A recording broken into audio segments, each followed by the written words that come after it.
I'll be starting in just a minute, just waiting for the rest of the folks to log in.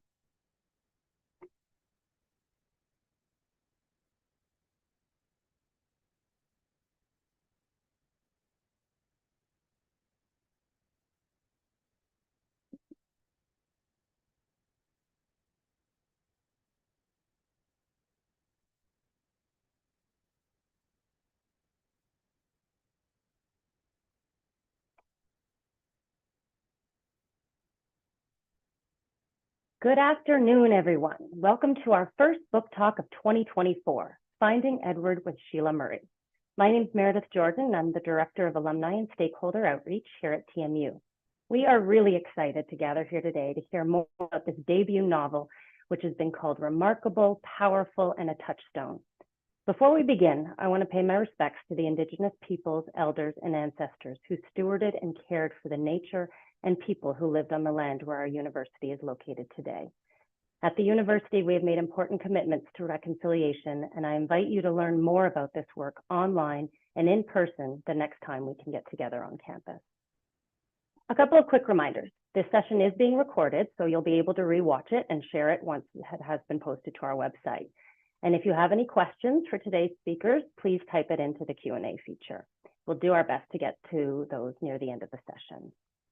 Now, I'm delighted to introduce you to the author of Finding Edward, Sheila Murray, and the moderator for today's event, Dr. Sheila Tiliksing. Dr. Cheryl Tiliksing. Sheila is a multifaceted talent. She is a writer, a documentary filmmaker, a TV sound editor, and since 2012 has worked in the social justice not-for-profit sector and now leads a grassroots volunteer-driven initiative that engages urban residents in adaptation to local climate change impacts. Her novel, Finding Edward, was a finalist for the 2022 Governor General's Literary Award for Fiction, was named one of the best works of Canadian fiction in 2022 by CBC Books, and it won the Hamilton Literary Award. It was a Toronto Book Awards finalist and also on the Canada Reads 2023 long list. Sheila's writing has been supported by the Toronto Arts Council, the Ontario Arts Council, and the Canada Council. She was born and raised in England and now lives in Hamilton, Ontario. We're very proud to call her a two-time alumna, as she has a BA in journalism and an MA in Immigration and Settlement Studies from TMU. Welcome, Sheila. Dr. Cheryl Tiliksing is a professor and the department chair of sociology here at TMU.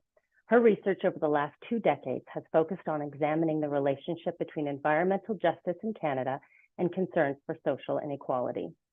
She has participated in the Social Sciences and Humanities Research Council, in Canadian Institutes of Health Research funded grants, and has authored numerous publications in the areas of environmental justice and racialization in Canada. Welcome, Cheryl.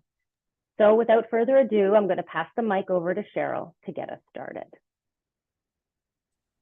Thank you, Meredith, and hello to our author, Sheila. I should mention that Sheila was a former graduate student in my class in the Immigration and Settlement program, so it's just a real honor to be here with Sheila. Before we jump into our talk today, I'd like to provide our audience with a bit of a background about this fantastic book.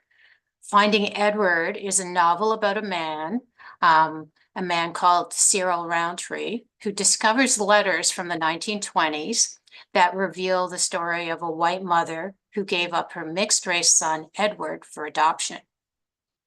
Cyril has recently moved to Toronto from Jamaica and was abandoned by his own white father, so Edward's story intrigues him. He begins to search for Edward and the truth about what happened to him. Along the way, he discovers hidden pieces of Canada's Black history and gains the confidence to take on his own new world. Now I'm going to start with a few questions, and we'll hopefully have some time for the audience questions at the end. So for our audience, if there's a chance for audience questions, can you please put your questions via the Q&A function? So let's start talking about this fantastic book. Let's start off by talking about this book, how this book came about and why you decided to write it.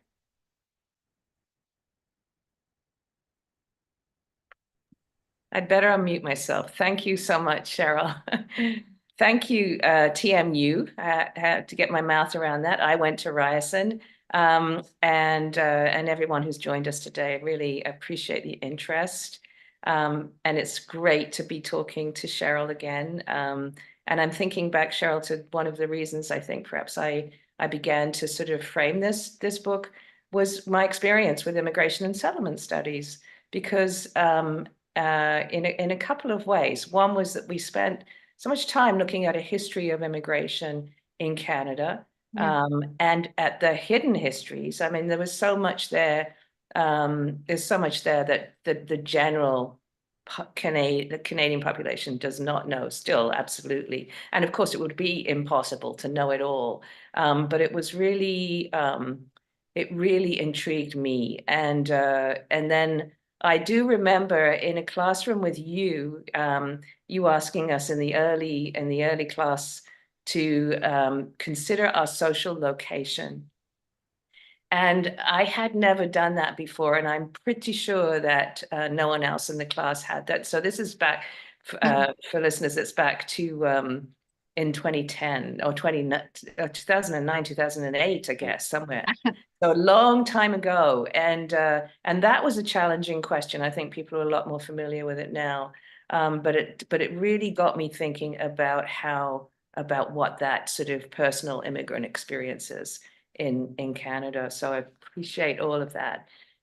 And then I think too, I spent, my dad was Jamaican, my mother was English, and I was raised in England. But I had a very good, spent a lot of years in the last part of my parents' life back and forth to Jamaica. And of course, my dad had worked for the Jamaican government. So I was very conscious of that very strong relationship between Canada and Jamaica, but there's definitely a power differential, and Jamaicans are very aware of that. But at the same time, feel, I think, a kind of cousin connection to Canada. And of course, there are lots of Jamaicans here, and lots of Black folk from all sorts of places around the world as well. So those were a couple of the things that got me started. And then I think I wanted the two sort of major themes that I carried with me as I wrote the book. One was, what does it mean to be mixed race in Canada? I identify as Black because I'm asked to identify as something or other.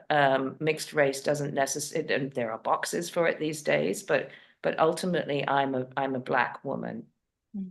But with a whole diversity of kind of, bits and pieces that make me. So I didn't answer that question in the book, certainly, but it was with me the whole while, which is why both characters are mixed race. That's pretty obvious. And then the other theme for me was how so much changes, and yet nothing changes.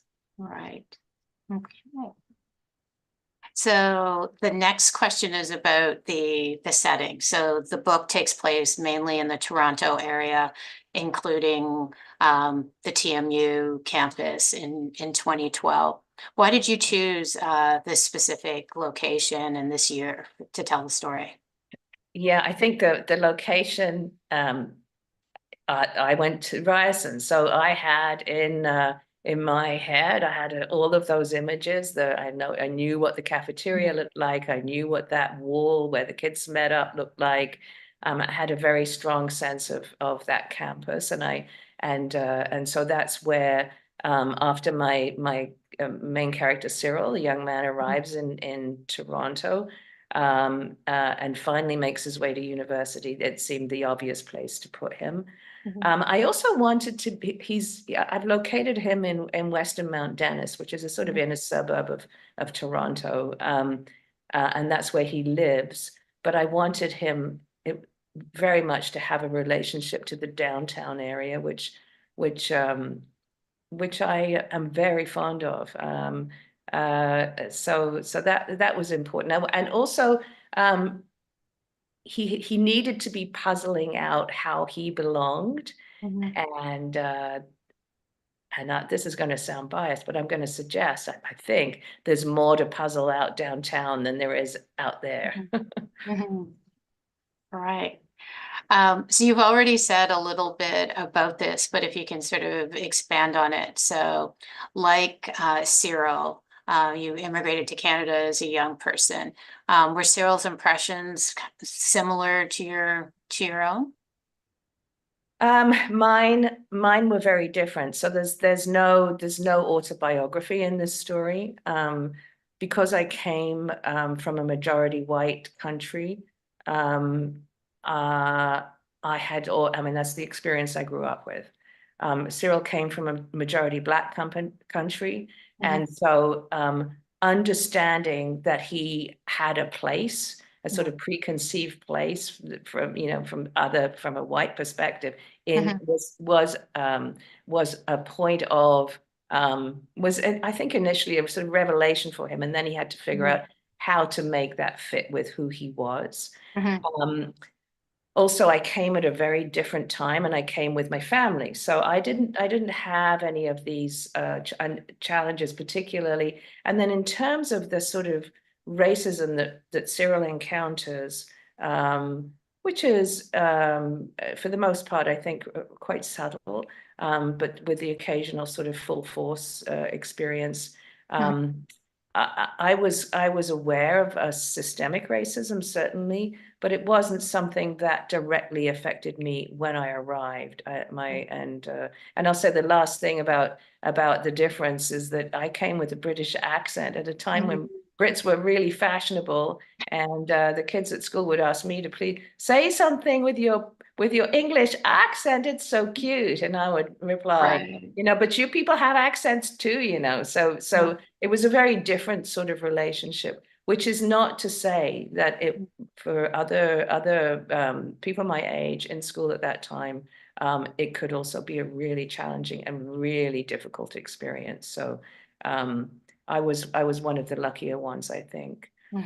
And then I'm conscious, Cheryl, that I didn't quite completely answer your previous question, which asked me about why I set the novel in 2012, and I would like to answer that. Thinking now the difference between when I arrived, and in fact I went to a big high school, and there were very few people of color there. In fact, I could count them, I think, probably on one hand, and one of them was my sister. That high school now, I think, would be probably 75% people of color, I imagine. When Cyril arrives in Toronto, it's 2012, and I've kept it there for a number of reasons, but most particularly because it predates Black Lives Matter.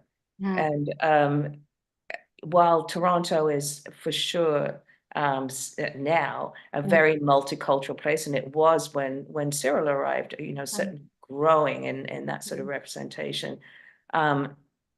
Black Lives Matter, I think, would have made a big difference to his sort of ambiguity about taking on any sort of making any sort of social or political serious criticism of what was expected of him. So I kept it there. I'm not, I make a point in the novel that he's reticent about sort of joining up with other young people who are really engaged in the sort of political discussion about what it means to be Black in Canada, and particularly following a shooting that happens on the campus. But it's still ambiguous enough that it allows Cyril to puzzle through, whereas Black Lives Matter might have, with the force that it had when it arrived, might have sort of just upended him and had him sort of thinking, okay, I understand it. I'm Black. This is my position. I need to stand up to what might be pushed at me, if that makes sense. Yeah, that context is so helpful, and particularly if we think about this being the tail end of Black History Month, and the place that, as you said, that Black Lives Matter has had.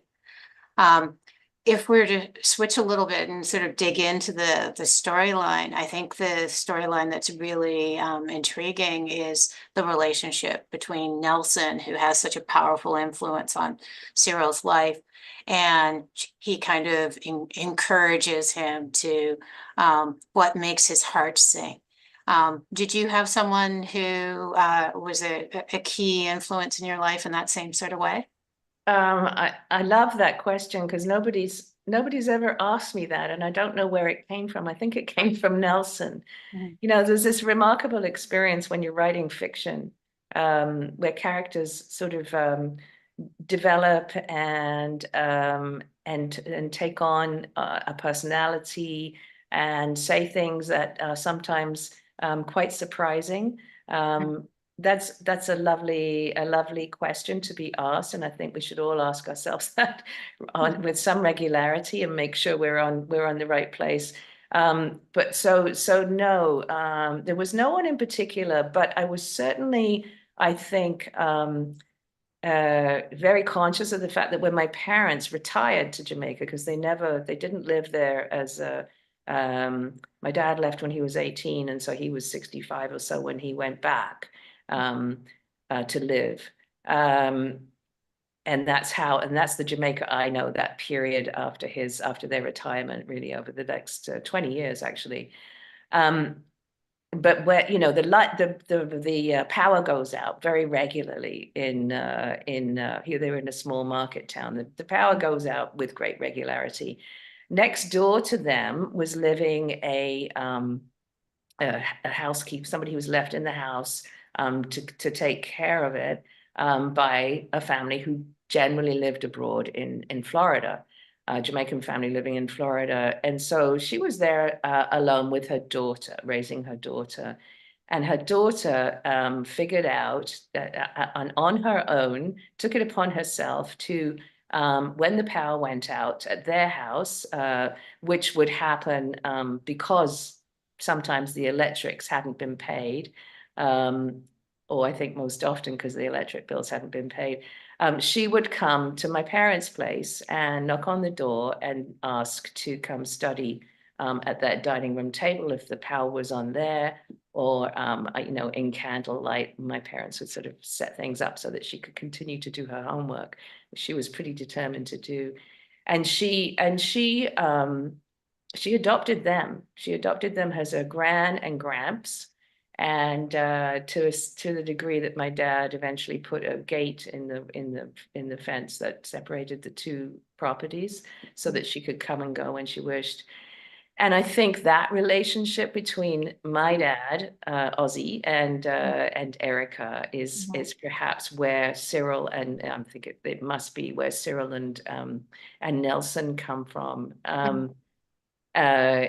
And certainly at my parents' house, Erica would have had lots of exposure to things like classical music and poetry and so on, that she wouldn't have had from her mother next door. So it has to come from there, doesn't it? My dad never said, "What makes your heart sing?" Oh, what a lovely relationship. I can see how you could draw from that. Yeah. I think everybody is keen to know the next question about whether or not you have another book in the works and what's next for you, since you're involved in so many exciting projects. Well, yeah, thanks for that. I am working on a new novel, and I'm really excited about it for a number of reasons.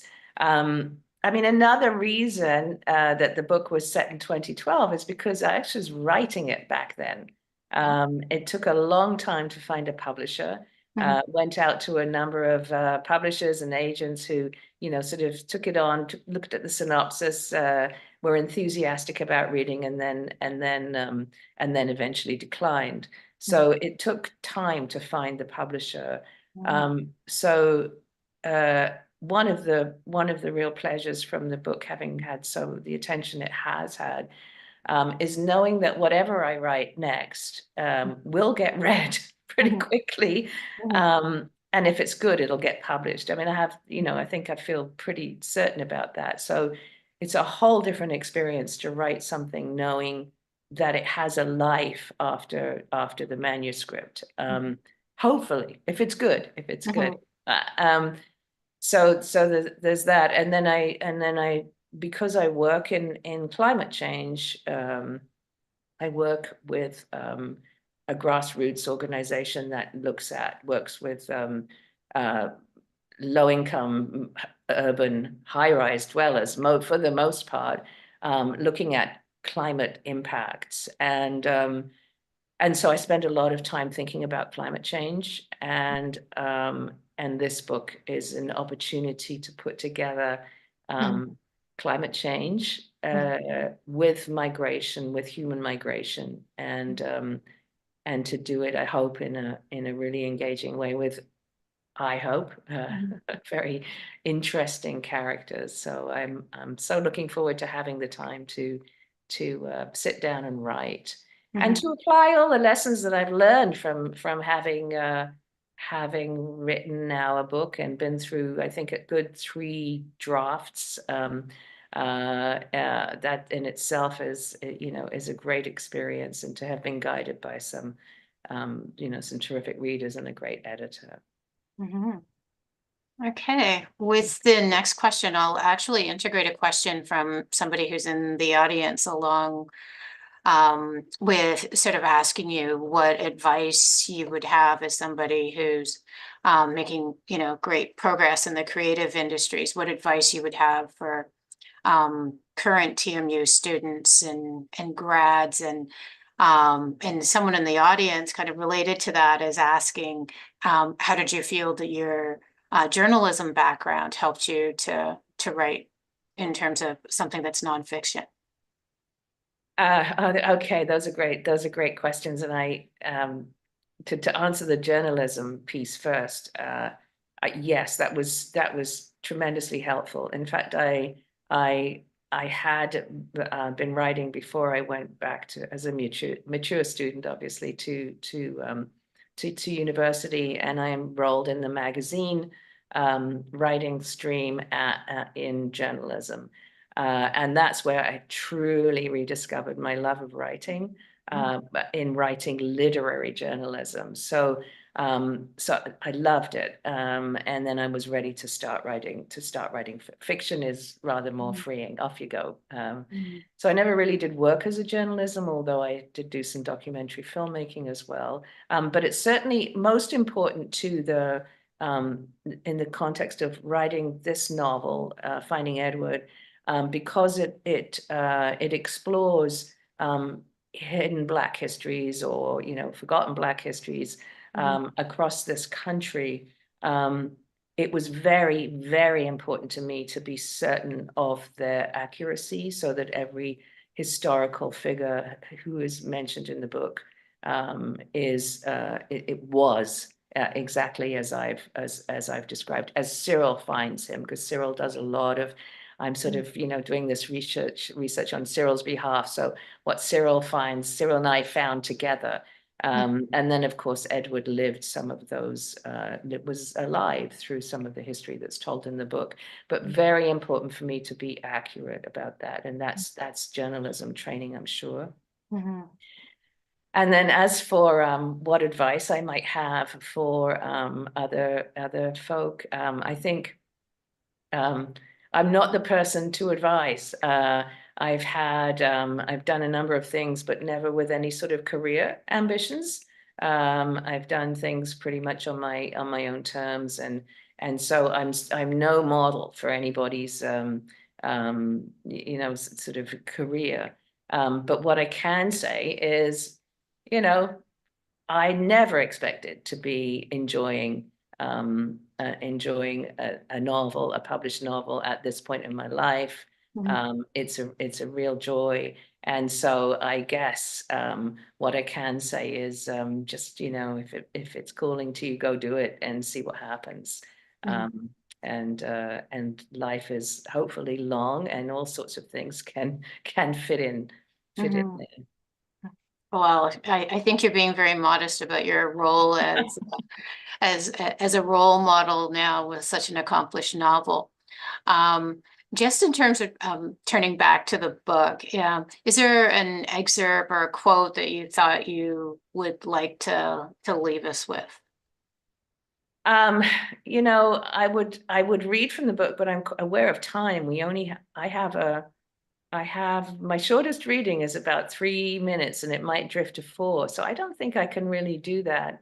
But what I can say to people is if I could, I would be reading to you from a section in the book where Cyril, who has been in Toronto for, I think at that point around 12 weeks, a short period of time, staying with a family friend, sort of crammed into a place where he doesn't belong there either. And then comes a day when he makes a decision and about moving. And the important thing to know about Cyril is that he again didn't come to Jamaica, I mean to Toronto from Jamaica, armed with the ambition that so many other young people have.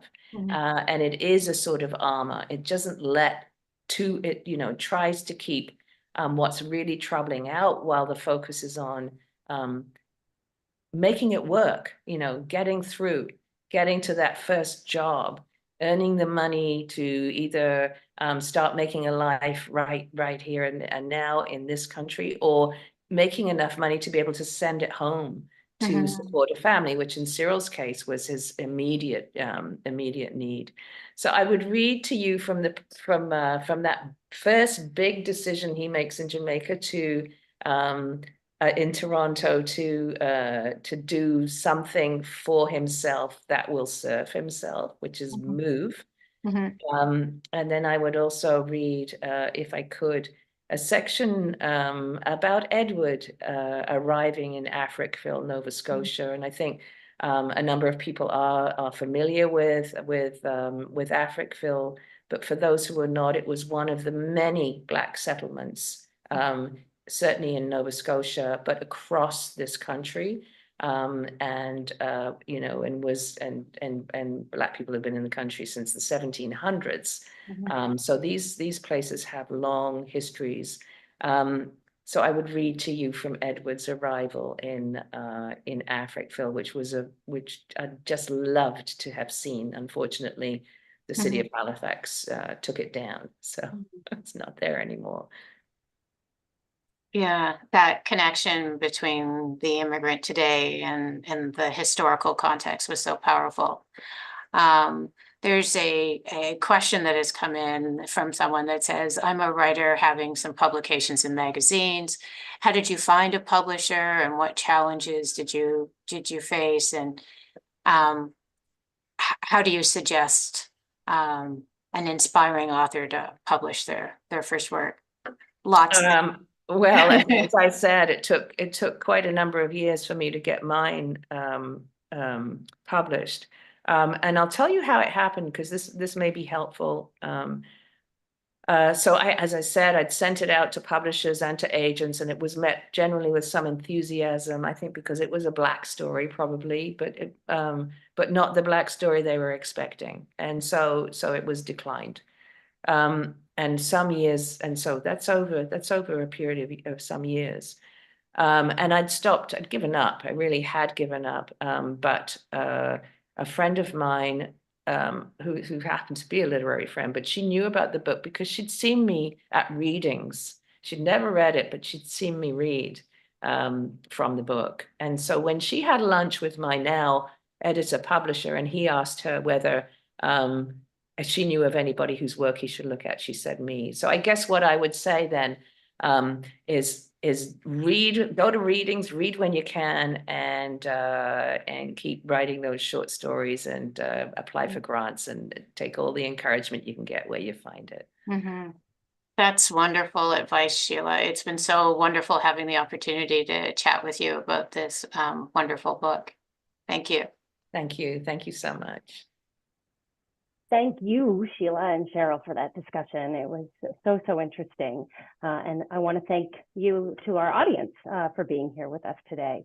So look out for an email from us with a link to where the recording of this book talk will be posted next week, so you can rewatch it and share it, and for more information on where you can purchase the book if you haven't already read it. Until next time, thank you and take care, everybody. You. Thank you.